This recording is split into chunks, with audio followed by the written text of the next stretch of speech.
Hey there, my name's Paul, and this is Out of Neutral, a weekly tune-up where we look to the Bible to get in gear and follow Jesus into the life he came to make possible. Today I want to talk about what Al Mohler calls convictional leadership. One of the comments I heard recently was what a great group of leaders God has given this church. The person was referring to the many people in our congregation whom God has gifted with unusual insight, experience, and education. I heartily agree. And I'm even more grateful that these people are not only greatly gifted, but willing to sacrificially invest their time and energy in using their leadership gifts for the health and development of God's kingdom through our church. Recently, I listened to a talk on leadership that helped crystallize for me the nature of Christian leadership and its importance. The talk by Albert Mohler was entitled, "Is the World Really Flat?" And it's one that I'd heartily recommend to anyone who considers himself a leader or aspires to be one. Let me share some of the things I learned or was reminded of. First, leadership is crucial. In the decades following World War II, many people reacted against the authoritarian leadership that they felt had led to war, and there was a shift towards a more communal and democratic organizational structure. As Mohler says, the sage on the stage was replaced by the guide on the side. Society on all fronts moved away from authoritarian leadership styles. So, for example, parents began to see their role more as one of friendship and support than leadership and authority. The authority of teachers, pastors, and company leaders all subtly shifted to varying degrees. But what was discovered was that while leadership might be a recipe for disaster, absence of leadership was the assurance of disaster.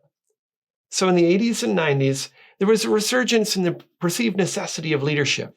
Books on leadership proliferated the market, and leaders like Chrysler's Lee Iacocca helped us to realize how important the right kind of leader is. And second, leadership must be rooted in theological conviction. The growth in thinking about leadership led to other problems. Important leadership principles were being discussed in the 80s and 90s, both inside and outside the church.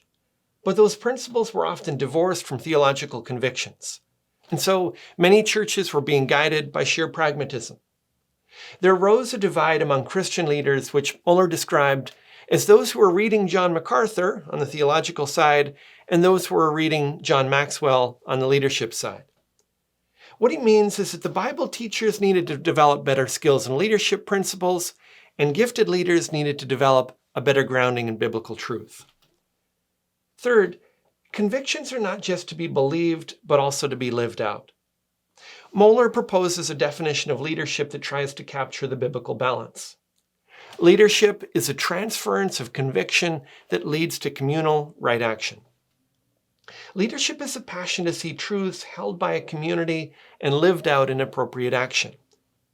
What he means is that leadership must begin with deeply held theological convictions, and that leadership principles are only effective insofar as they only spread and live out those convictions in changed lives. It's possible to have a host of leadership skills, but to operate free of conviction. But this isn't Christian leadership. Convictions are deep beliefs that captivate your view of life and reality. As an example of convictional leadership, he spoke of Margaret Thatcher. When she showed up, you knew her ideas showed up. When it was more expedient politically to reverse course, she said famously, "I can't reverse course because I believe this course." Finally, leading from convictions doesn't help if you lead from the wrong convictions.